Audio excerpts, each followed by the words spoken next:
हम लोग पढ़ने वाले हैं दूसरा इंपॉर्टेंट क्वेश्चन जो कि है सॉफ्टवेयर रिक्वायरमेंट स्पेसिफिकेशन के ऊपर, जिसको हम लोग SRS भी बोलते हैं। इसको एक बार और नाम से बोल दिया जाता है एलिसिटेशन। एलिसिटेशन बेसिकली एलिसिटेशन का मतलब होता है कि रिक्वायरमेंट को स्टेट करना, स्टेटिंग द रिक्वायरमेंट्स को तुम एलिसिटेशन बोल सकते हो, या किसी भी चीज को एक जगह पे डॉक्यूमेंट या फिर रिप्रेजेंट करने को एलिसिटेशन भी बोलते हैं। तो हाँ, इस नाम से क्वेश्चंस आ सकते हैं। ये मैंने 3 क्वेश्चंस लिस्ट कर रखे हैं, जिसमें ना आप देखोगे सॉफ्टवेयर रिक्वायरमेंट स्पेसिफिकेशन के बारे में या रिक्वायरमेंट इंजीनियरिंग के बारे में, फंक्शनल रिक्वायरमेंट कैसे, ये फंक्शनल रिक्वायरमेंट अभी अंदर इसी के पढ़ लेंगे हम लोग, software requirement specification. So let's get started. So ये क्या होता है, इसका एक जनरल डेफिनेशन देखते हैं पहले हम लोग। It is a formal report that contains complete specification and description of requirement of the software that needs to be fulfilled for the successful development of software system. अब यहाँ पे कुछ बातें याद रखने वाली हैं, जैसे कि इस ये क्या रखता है, एक डिस्क्रिप्शन रख रहा है सारी रिक्वायरमेंट्स का एक तरीके से, और एक फॉर्मल रिपोर्ट होती है। फॉर्मल रिपोर्ट यानी ये चीज ऑफिशियली साइन होगी, दोनों है ना यूजर और डेवलपमेंट करने वाली कंपनी के बीच में एक एग्रीमेंट की तरह काम करती है ये, कि भाई यूजर ने मुझे इतनी रिक्वायरमेंट बताई है, मैं इतनी रिक्वायरमेंट के साथ ऐप बनाऊंगा और उसे ना मेक श्योर करूंगा कि वो सारे ऐप में वो सारी रिक्वायरमेंट्स फुलफिल हो रही है नहीं हो रही है। ठीक है, तो ये एक बुनियाद होता है कि हाँ, इसके ऊपर अब है ना आगे सॉफ्टवेयर डेवलपमेंट होगा। ये पूरी रिक्वायरमेंट्स फॉर्मली लिस्ट करते हैं जो दोनों पार्टी साइन करती हैं, एक टाइप का एग्रीमेंट भी बोल सकते हो उसे, रिपोर्ट या फिर एग्रीमेंट। ओके, ये हो गया। और the software that needs to be fulfilled for the successful development of software. अब आ जाते हैं कि सॉफ्टवेयर रिक्वायरमेंट स्पेसिफिकेशन में क्या क्या चीजें होनी चाहिए। तो दो इंपॉर्टेंट चीजें होती है। पहला हो गया आपका फंक्शनल रिक्वायरमेंट, दूसरा हो गया नॉन फंक्शनल रिक्वायरमेंट। अब इस पे भी बहुत सारे क्वेश्चंस बनते हैं फंक्शनल और नॉन फंक्शनल के ऊपर, इसमें डिफरेंस के भी क्वेश्चन बनता है। तो जैसे कि मैंने आपको है ना पिछली वीडियो में, अगर आपने नहीं देखी हो तो वो जरूर इंपॉर्टेंटली देख लेना, वो सॉफ्टवेयर टेस्टिंग के ऊपर है।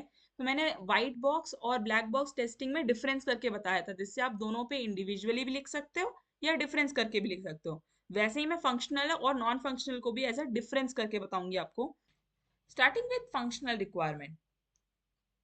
फंक्शनल रिक्वायरमेंट, अब जैसे कि नाम सजेस्ट करता है फंक्शन, ओके, यहाँ से आप फंक्शन समझ सकते हो। तो फंक्शन यानी आप किसी सिस्टम के बारे में बता रहे हो कि क्या फंक्शन परफॉर्म करने वाला है, या इस सिस्टम में क्या कंपोनेंट्स होने वाले हैं। तो ये फंक्शनल रिक्वायरमेंट्स किससे डील करती है, सिस्टम और उसके कंपोनेंट से। नॉन फंक्शनल क्या बताता है कि उसके क्वालिटी एट्रीब्यूट्स क्या होंगे। अब क्वालिटी एट्रीब्यूट से मतलब समझाती हूँ, जैसे कोई सॉफ्टवेयर है, ठीक है, उसे आपने अभी शुरू किया कोई भी सॉफ्टवेयर को, और वो मान लो 20 सेकंड बाद खुल रहा है, बहुत डिले ले रहा है खुलने में। ठीक, तो ये उसकी क्वालिटी बता रहा है कि भाई ये डिले ले रहा है, ये गलत बात है, इसको डिले नहीं लेना चाहिए, ये एक स्टार्टअप डिले है। तो ये वाली चीजें जो एक क्वालिटी इंश्योर करनी होती है कि भाई बग फ्री हो, ठीक है, क्रैश ना करे, या इनवैलिड इनपुट पे एरर थ्रो करे, या डिले ना हो, ये सारी क्वालिटीज हैं। तो ये नॉन फंक्शनल रिक्वायरमेंट होती है। फंक्शनल रिक्वायरमेंट यूजर के द्वारा बताई जाती है, तो ये यूजर स्पेसिफाइड हुई। अब ऑब्वियसली कोई अगर तुम्हारे पास वेबसाइट या सॉफ्टवेयर बनवाने आएगा यूजर, तो वो बताएगा ना कि उसे कैसे टाइप का सॉफ्टवेयर चाहिए या वेबसाइट चाहिए। तो ये जो फंक्शनल रिक्वायरमेंट्स होती है वो यूजर बताता है। पर अब इंश्योर करना कि वो सॉफ्टवेयर क्रैश नहीं हो रहा है, कुछ भी नहीं हो रहा है, ये किसकी जिम्मेदारी है, टेस्टर्स और डेवलपर्स की। यानी जो टेक्निकल पर्सन होगा वो नॉन फंक्शनल रिक्वायरमेंट्स बताता है। तो हम लोग यहाँ पे टेक्निकल पर्सन लिख सकते हैं या डेवलपर्स लिख सकते हैं। डेवलपर्स स्पेसिफाइड होती है ये, कि एंड पॉइंट सारे क्लोज हुए हैं नहीं हुए हैं, ये सारी चीजें डेवलपर्स बताते हैं। फिर आ गया यहाँ पे जब फंक्शनल रिक्वायरमेंट आप गैदर कर रहे होते हो, ओके, अपने एसआरएस में आप गैदर करोगे फंक्शनल और नॉन फंक्शनल। तो फंक्शनल हमेशा आप क्वेश्चन पूछोगे कि what is the software all about, मतलब व्हाट का क्वेश्चन पूछते हो आप, कि भाई सॉफ्टवेयर है क्या। और जब आप नॉन फंक्शनल करते हो तो आप ये देखते हो कि भाई ये जो फंक्शनल रिक्वायरमेंट है इन्हें मैं कैसे पूरा करूंगा, हाउ वाला क्वेश्चन पूछते हो। ओके, मैं अजाइल मेथडोलॉजी लेने वाला हूँ, मैं प्रोटोटाइप मॉडलिंग लेने वाला हूँ, मैं क्या करके ये फंक्शनल रिक्वायरमेंट को फुलफिल करूंगा, कि ये हाउ वाला क्वेश्चन आप नॉन फंक्शनल में पूछोगे। ओके, फिर आ जाते हैं फंक्शनल रिक्वायरमेंट, ये मैंडेटरी होती है कि भाई ये तो होनी ही चाहिए सिस्टम में, क्योंकि भाई तभी तो कोई यूजर आपसे बनवा रहा है ना सॉफ्टवेयर, तो ये मैंडेटरी होती है। जबकि नॉन फंक्शनल नॉन मैंडेटरी होती होना एक अच्छी बात है, मतलब गुड प्रैक्टिस है कि भाई आपका सॉफ्टवेयर जल्दी शुरू हो, डिले ना ले, ये सब चीजें अच्छी प्रैक्टिस होती है, बट मैंडेटरी नहीं होती है। ओके, उसको फंक्शनली वो वर्क करना चाहिए, वो मैंडेटरी हो गया। अब इसका एक एग्जाम्पल देके समझा सकते हैं।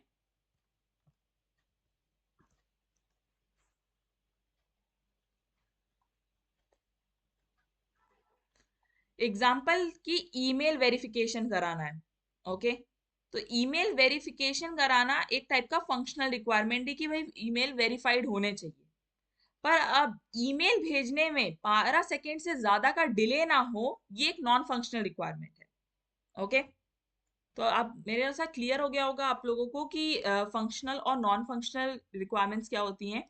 ओके, जब आप एसआरएस के बारे में बताएं तो इसकी डेफिनेशन एसआरएस की लिखनी है, और उसके बाद इसके बारे में बताएं फंक्शनल नॉन फंक्शनल, इसके लिए सेपरेट क्वेश्चन भी आ जाता है। ओके, अब आ जाते हैं किस फैक्टर की कैरेक्टरिस्टिक्स क्या होते हैं एसआरएस के। ये भी एक इंडिविजुअल क्वेश्चन आता है। गुड एसआरएस के कैरेक्टरिस्टिक्स में पहला आपको ऐसे 3 C's याद रखने हैं। ये 3 C's आप लिखना ही लिखना। पहला आ जाता है उस 3 C's में करेक्टनेस। ओके, टर्म्स याद रखना, बाकी जरूरत नहीं है, अपने मन से आप कुछ भी अंदर कंटेंट लिख सकते हो। वर्ड से आप समझ सकते हो कि भाई अंदर का कंटेंट क्या होगा, पर आपको वर्ड याद रहना चाहिए। पहला हो जाता है आपका करेक्टनेस। करेक्टनेस का क्या मतलब हुआ कि एसआरएस में जो भी रिक्वायरमेंट्स मेंशन्ड है वो सही होनी चाहिए। ऑब्वियस सी बात है, क्योंकि उसी के बेसिस पे पूरा डेवलपमेंट होगा। तो ये सारी जितनी भी रिक्वायरमेंट आप मेंशन कर रहे हो वो सब सही होनी चाहिए। दूसरा हो गया कंप्लीटनेस। कंप्लीटनेस का मतलब है कि वो सारी रिक्वायरमेंट्स मेंशन करेगा, फंक्शनल हो, नॉन फंक्शनल हो, जनरल डिस्क्रिप्शंस हो, वो सारी चीजें मेंशन करोगे आप एसआरएस में, तो ये कंप्लीटनेस बताता है एसआरएस की। फिर तीसरा हो गया कंसिस्टेंसी।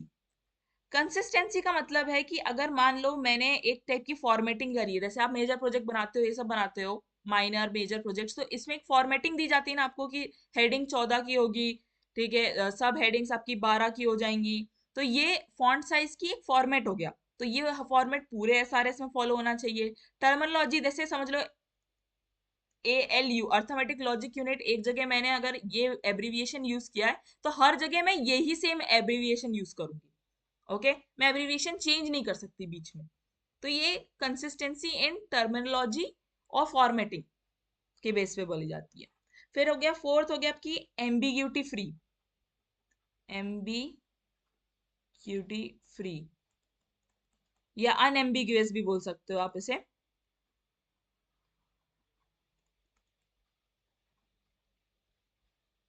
कोई भी एसआरएस अनएम्बिग्यूअस होना चाहिए। अनएम्बिग्यूअस का मतलब क्या हो गया कि अगर मैंने एक सेक्शन में मेंशन किया है कि भाई मुझे लॉगिन पेज में 2 इनपुट फील्ड चाहिए, तो ऐसा नहीं कि मैं चौथे सेक्शन तक आते आते ये बोल दूंगी कि भाई मुझे 4 से 5 फील्ड चाहिए थे। तो आप जो मेंशन कर रहे हो वो पूरे उसमें फॉलो होगा, ठीक है। आप बाद में जाके चेंज नहीं कर सकते एसआरएस में। तो ये होती है एम्बिग्यूटी फ्री होना चाहिए पूरा एसआरएस डॉक्यूमेंट, कि क्लैश ना करे आपके दो रिक्वायरमेंट्स। फिर होता है ह्यूमन रीडेबल होना चाहिए। ऑब्वियस सी बात है, जब ये है ना यूजर के लिए और कंपनी के लिए बनाया जा रहा है ये वाली चीज, तो ये ह्यूमन रीडेबल फॉर्म में होना चाहिए। और ह्यूमन रीडेबल से एक और मतलब होता है इसका कि सिंपल लैंग्वेज में लिखा होना चाहिए, सिंपल अंडरस्टैंडिंग लैंग्वेज में होना चाहिए, अंडरस्टैंडेबल लैंग्वेज। ऐसा नहीं कि हम बहुत ज्यादा कोड के टर्मिनोलॉजी डाल दे रहे हैं जो शायद यूजर को समझ में नहीं आए और इवेंचुअली कंफ्यूजन क्रिएट हो। ओके, तो ये सब नहीं होना चाहिए एसआरएस में। फिर आ जाते हैं लास्ट, ट्रेसेबल। अब कई बार जैसे वर्जन्स निकलते हैं एप्लीकेशन के, तो मान लो मैंने V1 में कोई फीचर आपका लिस्ट किया था, ओके, उसी का मैं अपडेट दे रही हूँ वर्जन 2 में। तो जब तुम वर्जन 2 का एसआरएस बनाओगे तो ये एसआरएस पुराने फीचर को पॉइंट आउट करना चाहिए, तो ये बैकवर्ड ट्रेसेबिलिटी कहलाती है। ये बैकवर्ड है। और अगर कुछ नया तुम बना रहे हो, वर्जन 2 में कुछ न्यू फीचर बना रहे हो, अपडेशन नहीं दे रहे हो, अपडेट करने वाला फीचर था, अगर तुम कुछ न्यू बना रहे हो, ठीक है, तो तुम क्या करोगे, न्यू रेफरेंस आईडी दे दोगे इसे, न्यू रेफरेंस नंबर या आईडी दे देते हो कि हाँ अब मैं इसको बाद में दोबारा किसी और एसआरएस में रिफर कर सकता हूँ। तो ये कहलाती है ट्रेसेबिलिटी। अब इन ये तो मेन 6 हैं जो यूनिक रहते हैं। इसके अलावा आपने ना अगर पिछली वीडियो देखी होगी सॉफ्टवेयर टेस्टिंग की, तो मैंने आपको बताया था वेरिफिकेशन वैलिडेशन होता है। तो भाई कोई भी एसआरएस जो होता है वो वेरीफाइबल भी होना चाहिए, वेरीफाइबल भी होना चाहिए। ओके, वो बताए कि भाई कोई भी सॉफ्टवेयर बनेगा वो बग फ्री बनेगा, तो आप वो भी चीज लिख सकते हो। और भी बहुत सारे पॉइंटर्स लिख सकते हो, बट ये जो 6 to 7 मैंने आपको मेंशन किए ये यूनिक रहते हैं। इसमें से ये 3 C's आप जरूर लिखना, ये तो होने ही चाहिए सारे इसमें, ये कंपलसरी है। Okay, so that's it from my side, subscribe for more.